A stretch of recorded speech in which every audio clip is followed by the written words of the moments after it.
Assalamualaikum warahmatullahi wabarakatuh. Baik, hari ini pertemuan pertama untuk pembelajaran bahasa Indonesia. Sebelum saya lanjut, kita berdoa terlebih dahulu supaya nanti apa yang kita pelajari bisa diterima dengan baik dan bermanfaat. Al-Fatihah.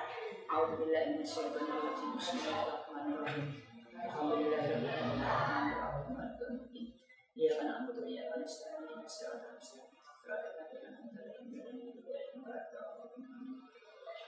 Baik.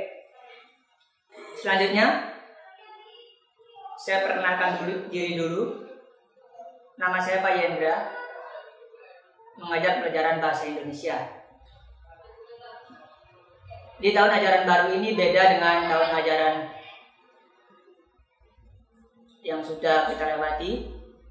Dalam tahun ini kita diserang wabah virus corona atau COVID-19. Jadi kita dituntut untuk belajar sistem daring. Baik saya selaku guru maupun kalian murid. Jadi ini sebuah keharusan, mau tidak mau. Yang tidak bisa harus belajar karena ini adalah tuntutan. Dan juga mudah-mudahan virus ini segera hilang dari muka bumi, khususnya di negara kita Indonesia, supaya nanti pembelajaran bisa normal lagi seperti tahun-tahun yang sudah kita lewati. Baik, saya lanjutkan ke materi yang pertama, yaitu teks laporan hasil observasi yang saya tampilkan di PowerPoint. Nah, di sini saya tampilkan dalam bentuk menu. Kalau menu makanan itu ada minuman, ada lauk pauk, dan yang lainnya. Di sini juga seperti itu. Materi laporan teks observasi ini saya buat dalam bentuk menu. Yang pertama pengertian, yang kedua ciri-ciri teks laporan, yang ketiga struktur, yang keempat ciri kebahasaan, dan yang kelima contoh laporan hasil observasi. Baik, sekarang kita masuk ke yang pertama, menu pertama. Pengertian teks laporan hasil observasi adalah teks yang berisi penjabaran umum atau melaporkan sesuatu berupa hasil dari pengamatan atau observasi. Itu adalah pengertian dari teks laporan hasil observasi atau singkatnya LHO. Yang kedua, ciri-ciri teks laporan. Ada 4. Yang pertama bersifat global dan universal. Yang kedua mengandung fakta. Yang ketiga menggunakan bahasa Indonesia yang baik dan benar. Dan yang keempat ditulis secara lengkap dan sempurna. Itu ciri teks laporan. Yang ketiga struktur. Struktur teks laporan ada 2. Yang pertama pernyataan umum atau klasifikasi. Yang kedua aspek, anggota aspek yang dilaporkan. Yang pertama dulu pernyataan umum. Berisi pernyataan umum atau gambaran global mengenai apa yang akan dibahas dalam teks tersebut. Jadi bagian ini berisi pengantar mengenai objek yang diteliti. Yang kedua, aspek yang dilaporkan. Berisi rincian atau gambaran khusus mengenai objek yang dibahas. Bagian ini menjelaskan inti dari teks laporan karena memuat semua informasi dan data berdasarkan fakta hasil pengamatan yang telah dilakukan. Itu struktur yang kedua. Sekarang menu selanjutnya ciri kebahasaan teks laporan hasil observasi. Yang pertama ada yang disebut dengan verba atau yang kita kenal juga dengan kata kerja. Kata yang menyatakan suatu tindakan. Contoh, saya memotong rumput. Nah, di sini saya garis bawah kata memotong. Itu yang menunjukkan contoh kata kerja atau verba. Banyak contoh kata kerja yang lain. Seperti makan, minum, tidur, dan lain-lain. Selanjutnya, penggunaan konjungsi atau dikenal juga dengan kata penghubung. Contohnya sementara itu, sedangkan, selanjutnya, tetapi, dan lain-lain. Ada banyak lagi contoh konjungsi. Ciri kebahasan yang ketiga, kalimat simplex. Kalimat simplex, kalimat yang mengandung satu struktur dan satu verba. Ingat, satu struktur dan satu verba. Contoh, Arya membaca novel di ruang tamu. Di sini ada satu verba, yaitu membaca. Itu satu struktur, dinamakan kalimat simplex. Nah, yang selanjutnya kalimat kompleks. Mari kita bandingkan perbedaannya. Kalimat kompleks, kalimat yang terdiri atas dua struktur dan dua verba, dua kata kerja. Perbedaannya di situ. Kalau simplex satu, sedangkan kompleks dua.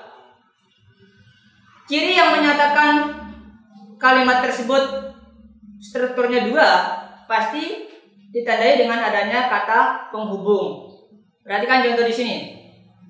Tanaman kacang itu akan tumbuh subur apabila petaninya rajin menyiramnya. Nah, di sini ada konjungsi apabila. Jelas kalau kalimat ada konjungsi, itu menyatakan kalau kalimat tersebut dua struktur. Oke, saya lanjutkan. Yang kelima, afiksasi. Istilah kebahasan yang dikenal dengan imbuhan. Ya, kalian kenalnya imbuhan, awalan, akhiran. Nah, itu sebutannya afiksasi. Ada beberapa afiks dalam bahasa Indonesia, yaitu prefiks disebut awalan, sufiks akhiran, dan konfiks. Selanjutnya, kalimat definisi menjelaskan. Kalimat yang mengungkapkan makna, keterangan, atau ciri utama dari orang, benda, proses, atau aktivitas. Contoh, mamalia adalah binatang yang menyusui. Yang kedua, kucing besar adalah hewan yang memangsa dan pemakan daging. Di sini ditandai dengan adanya kata adalah. Itu menyatakan definisi. Bisa saja ialah, yaitu. Nah, itu juga termasuk kata-kata yang menandakan kalau kalimat tersebut kalimat definisi. Yang ketujuh, kalimat deskripsi. Kalimat yang dapat berisi gambaran sifat-sifat benda yang dideskripsikan. Sifat-sifat itu antara lain berupa ukuran, warna, rasa. Nah, contoh, harimau dapat mencapai tinggi 1,5 meter, panjang 3,3 meter, dan berat 300 kg. Itu salah satu contoh teks deskripsi. Itu saya beri contoh 3. Ada A, B, dan C. Baik. Selanjutnya contoh, langsung teksnya seperti apa ini. Saya contohkan. Jadi objeknya sapi. Ini termasuk pernyataan umum. Struktur yang pertama saya beri tanda warna merah. Sapi adalah hewan mamalia yang hidup di darat, yang berkembang biak dengan cara melahirkan dan merupakan hewan pemakan tumbuhan atau rerumputan, dan seterusnya. Itu termasuk struktur pernyataan umum. Dilanjutkan dengan paragraf selanjutnya, saya beri tanda warna biru. Itu merupakan struktur yang kedua, yaitu aspek yang dilaporkan. Sapi juga dipakai sebagai penggerak alat transportasi, pengolahan lahan tanam atau untuk bajak, dan alat industri lainnya seperti permas tebu. Begitu juga paragraf-paragraf selanjutnya. Ini semua merupakan struktur aspek yang dilaporkan. Oke, baik, itu penjelasan untuk teks laporan observasi secara singkat. Jadi nanti kalau misalkan memang ada materi yang ketika kalian mengerjakan tugas atau mengerjakan LKS ada yang kurang, silakan bisa kalian browsing di internet untuk kekurangan-kekurangannya. Baik, sebelum kita akhiri, marilah kita berdoa akhir belajar.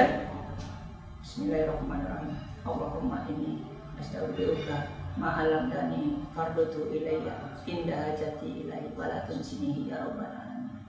Baik, assalamualaikum warahmatullahi wabarakatuh.